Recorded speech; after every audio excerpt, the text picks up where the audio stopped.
Hello, welcome back to my kitchen. Today we're making gumbo. The reason why we're making gumbo is because a few weeks ago I asked in a video, is there anything that you'd like me to make? And gumbo was one, and the other is what I'm gonna make next week, lasagna. I should make it on Monday, because then the whole Garfield thing. However, then it'll have to be meatless. So I'm not sure which way that's gonna go. Maybe I'll just release it on Monday and meat in the middle. Meat in the middle. It's a pun that I didn't even realize. All right, before we get into cooking, obviously the real reason that you all show up week after week, Parents' Life Updates. I'm not gonna judge you. I lead a fascinating life. I mean, I would appreciate, you caring about the food and then my life being a side note. But it is what it is. None of that is true. Well, at least I don't think any of that is true. I don't know. I don't know why you show up, but I'm grateful that you do. This week in my life, two big things. The first, obviously, based on last week's video, I got my watch strap. So that's been pretty nice, having that back. And then the other thing was, it was my birthday, great, obviously, great week because people gave me things. Who can hate on a week where people just hand you things for free? But I'm gonna highlight one of them, so anybody who gave me anything, I appreciate your gift. But, so don't take this as me liking this more than whatever you gave me. This is just related to what we're doing here, and so I kind of wanted to highlight it. But I got a spider. So now I can deep fry things without using my potato masher to fish it out. And it probably would allow me to deep fry more things, because that was like chicken nuggets that I was making, which worked well with the wide gap. But this can probably allow me to do something more delicate. Like maybe for Aaron's baking corner, I can make something with this. You tell me. So in my head I'm thinking churros or like donuts. You let me know. Which one do you want? And then if you get that info to me in time, I'll take that into consideration. If not, I'll probably just flip a coin. Now that you know my life update, let's get into the ingredients. Sausage, vegetable oil, flour, 2 bell peppers, celery, onion, garlic, chicken stock, fire roasted tomatoes, cooked chicken, okra, Creole seasoning, thyme, cayenne, bay leaves, shrimp, sea salt, black pepper, rice. Gumbo game plan. I wish I had another G to make that better alliteration. Great. The Great Gumbo Game Plan. That sounds like a movie title. First step is going to be essentially prep everything, so just chop it all up. Just slam your knife down on a cutting board with ingredients below it. Just don't hurt yourself. Then after that, it's going to be to cook the sausage and then set that to the side because you don't need it in the pan anymore. And after the sausage is cooked, then we want to make the roux. And this isn't like any normal roux. Usually roux are pretty quick, at least from my experience. This one, it says it's gonna take 20 to 30 minutes. So plan accordingly because you can't leave the roux on its own. You have to sit there and stir. So have what you need with you and you'll be fine. After the roux, then we want to add in the vegetables and then kind of cook that up. After the vegetables are cooked, then we're gonna slowly add in the chicken broth. And after the chicken broth has been incorporated, then we're gonna add in the fire roasted tomatoes, the sausage back in, the cooked chicken, and the seasonings. So kind of dump all that in, stir it up, let that simmer for 5 to 10 minutes. After it's simmered, then we're gonna put in the shrimp, let that cook. I'm gonna have to look up how to know when shrimp is done. I think the recipe says they'll be like opaque. Obviously, or at least I'm using raw shrimp, so they're kind of translucent. I think once they're cooked, they become like opaque. I'm not 100% sure. We'll figure it out. Then after the shrimp are cooked in, then it's going to be to fish out the bay leaves and then taste and kind of adjust seasoning so you can add some more spices as you need it. At this point is when the salt and black pepper will be added in so that, you know, taste.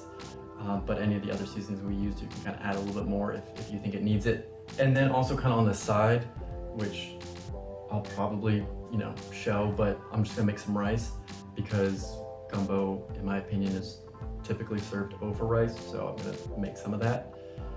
And I mean, that's how you make it.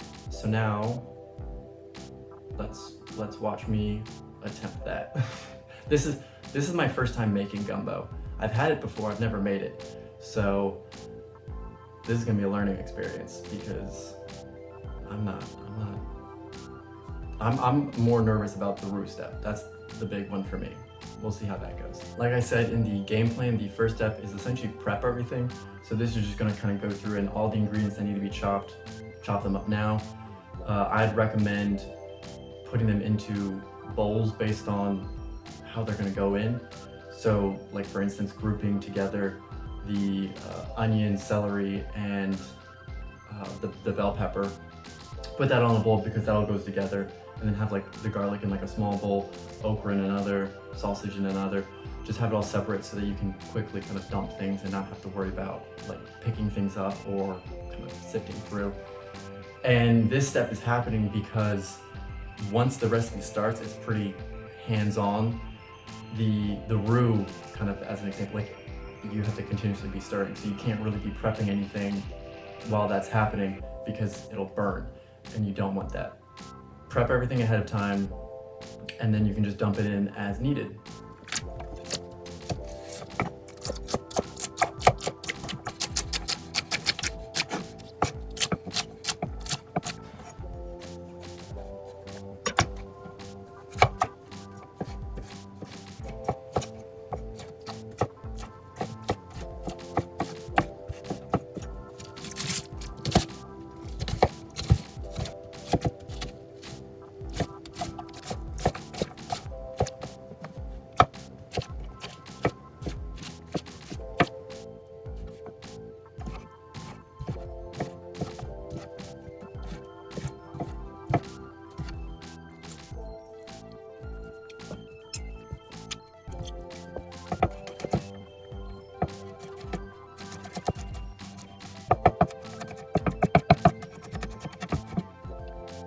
So all of the ingredients are prepped and ready to go. Next up will be to put the sausage into the pan and just kind of lightly brown that. And then once it's done, kind of set it off to the side.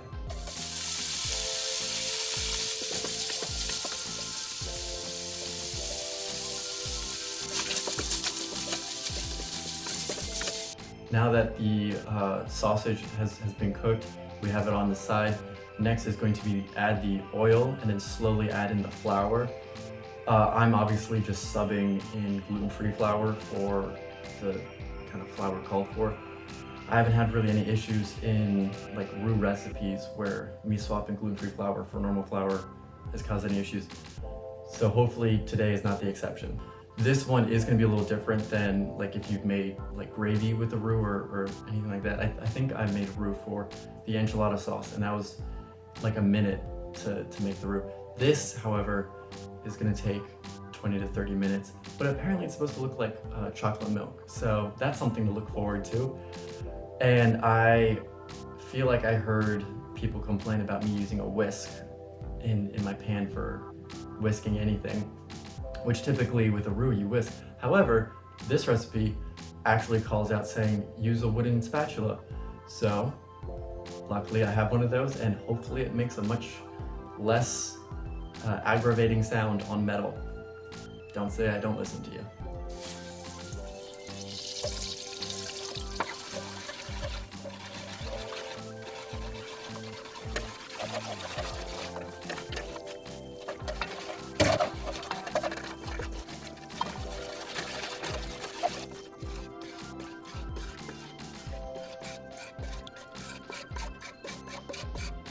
Now that the roux is made and it looks like some delicious chocolate milk, the next step is going to be to saute the vegetables. So I just dump the vegetables into the roux, which I don't really know how that's gonna saute, but that's what the instructions say. So dump those in, and I think it says stir every 10 to 15 seconds, which in my opinion is pretty close to continuously stir.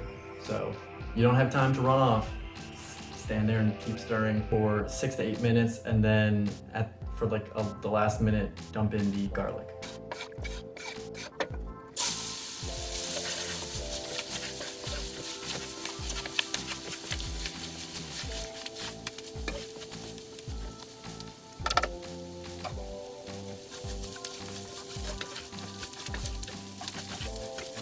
Okay, so now that the vegetables and the roux are mixed, it's definitely an interesting appearance. Now it's going to be to slowly add in the broth, and that's so that the broth thickens as you add it. So I'm just gonna do probably 2 cups at a time.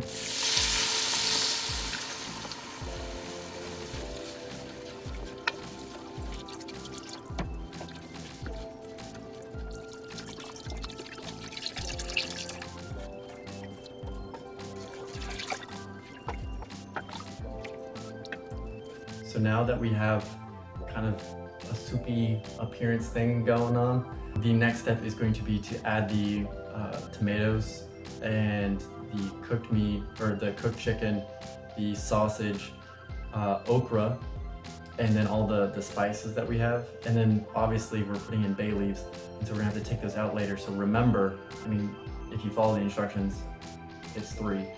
But if you for some reason want to put more or less, remember how many you put in, because you need to make sure that many come out at the end.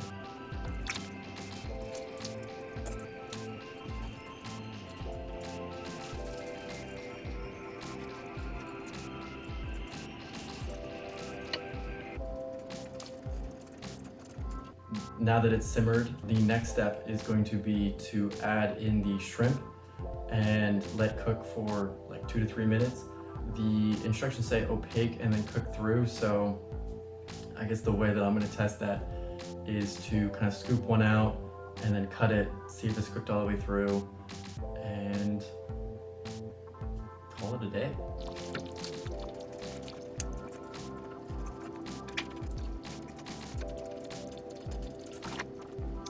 All right, so we're nearly done. Next is going to be to remove the bay leaves and then kind of season to taste.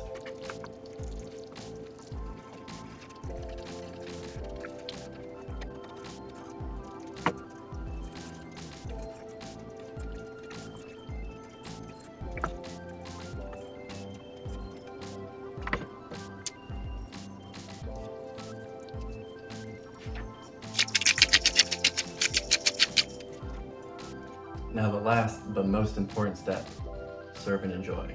So I got a bowl here, and I can give you a little sneak peek. I mean, obviously you just saw it in the whole pot, but I mean, served up, I'm pretty excited to try this. I mean, I have not had this gumbo before, and I've never made this recipe, so it's gonna be a first time trying it for me. So I'm gonna let this cool for a second, and then we're gonna do a live taste test, and then I can actually give a score for once, because the last 2 weeks I've just been doing that in post. So kind of the rundown for this recipe, in my opinion, I guess none of the steps were like difficult. The roux was a little bit stressful, just in the sense that I wasn't really entirely sure what was supposed to happen. And I think that my pan, which is gonna be interesting to see in the taste, I think my pan had like something burnt from a previous time. So I think I got little speckles of that in there, which I can't really hold against the recipe. I mean, I'm gonna hold it in my scoring against it, but like overall the recipe itself isn't really at fault for that. That's just me having terrible pan management. So that kind of might be a bit of an interesting factor. But overall, it was. I mean, it's kind of my dream recipe of just dumping things into a single pot. I'm always a fan of that, just from the ease of it, but then also it's super cool to me to see it develop over time. I was really hoping the pictures that they have on the website are this like deep, like really like beautiful red. I did not get that color. Not sure if that's a Photoshop situation or I did something wrong. I'm willing to bet kind of a Photoshop situation because the red in it was like out of this world red. I mean, obviously I'm linking the recipe so you can see it for yourself, but that's also really not anything I'm gonna hold against it. It's just like appearance wise, it wasn't necessarily what I was expecting, which is always kind of tricky when you're making something for the first time and the pictures on the site don't quite match up with what you're doing, because then you feel like you're doing something wrong, which hopefully I wasn't. But I mean, and then like the smells of like the spice and stuff blend together, always a good time. I'll have to like leave my apartment for a bit and then come back in so you can kind of get that like whiff of what you're doing, because when you're in it, you kind of get a little nose blind to it. So it's always fun, like if you cook something and then like run out and then come back and you're like, oh man, that smells real good. And you're like, oh wait, I made that. Oh, that was me. So that's just kind of a glimpse into my mindset about life. Hopefully it's cooled off enough for me to taste it, and then we'll do a score. I don't know how I feel about eating live on television, but we'll cut it out if I look real gross.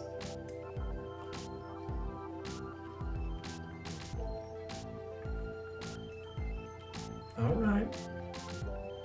I had the shrimp first, so I'm gonna see what that was like. And let me just say, cooked to perfection. Let's get some of the sausage in there.